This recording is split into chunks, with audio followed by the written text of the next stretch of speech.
For more on Secretary Raimondo's China trip, let's bring in Daniel Rosen, former senior advisor for international economic policy with the NEC, and this was the National Security Council under George W.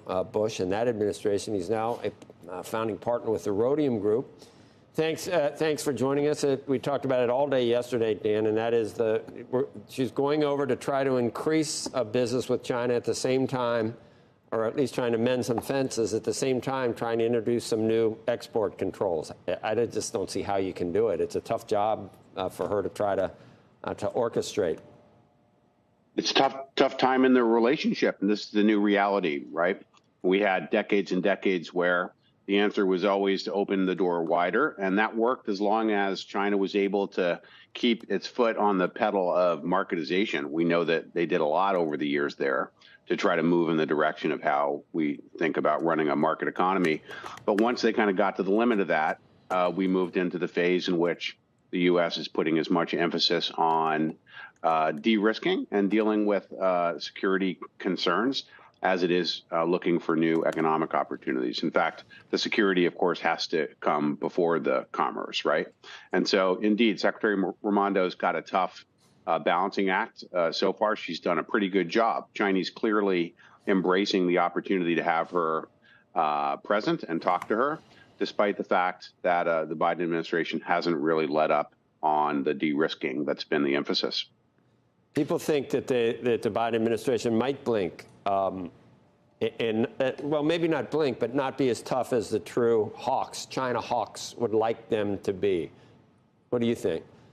Well, I hope that's the case, because, I mean, the true hawks, so-called true hawks, often don't stop to think about whether the steps they're proposing are actually going to achieve anything productive and useful in terms of the security and what the economic cost is.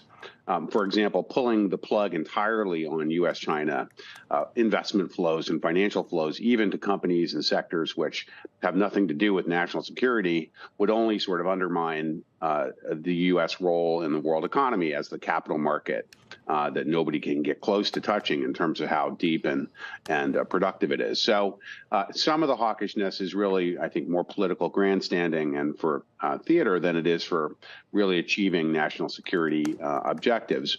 And I think wisely, the Biden administration has drawn some limits around what it's going to propose, and it's tested it against whether it's productive to do the things that they've tried to do. That said, really, I think compared to what most people expected out of the Biden administration, this has been pretty tough. The outbound investment screening executive order signed a couple weeks ago, continued focus on de-risking in the technology sector. I mean, Eunice mentioned Secretary Raimondo's goal of trying to get the Chinese to let up a bit on exports of some critical minerals. But really, I mean, from the Chinese perspective, there's a few things that they're restricting compared to a very broad swath of things that the U.S., and not just the U.S., but as we saw, South Korea, Japan, other market economies are putting on restrictions at a pretty fast clip. Dan, are the Chinese coming at this from a slightly weakened position given the economic backdrop? I mean, is this a good time to try to extract some concessions? It's a new world. I mean, a year ago, the working assumption was that China's GDP growth was 2, 3, 4 times U.S. GDP growth. And now here in the third quarter of 2023, we've got the Atlanta Fed saying the U.S. is looking at more than 5% annualized growth in the quarter.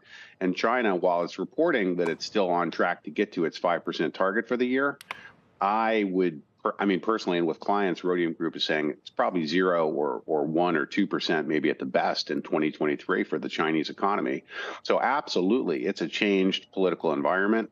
I think a lot of China's willingness to talk about things like a commercial issues working group, restarting exports of Boeings, talking about opportunities to increase two-way exchanges in tourism. I was over a month before last to talk about scholarly exchange.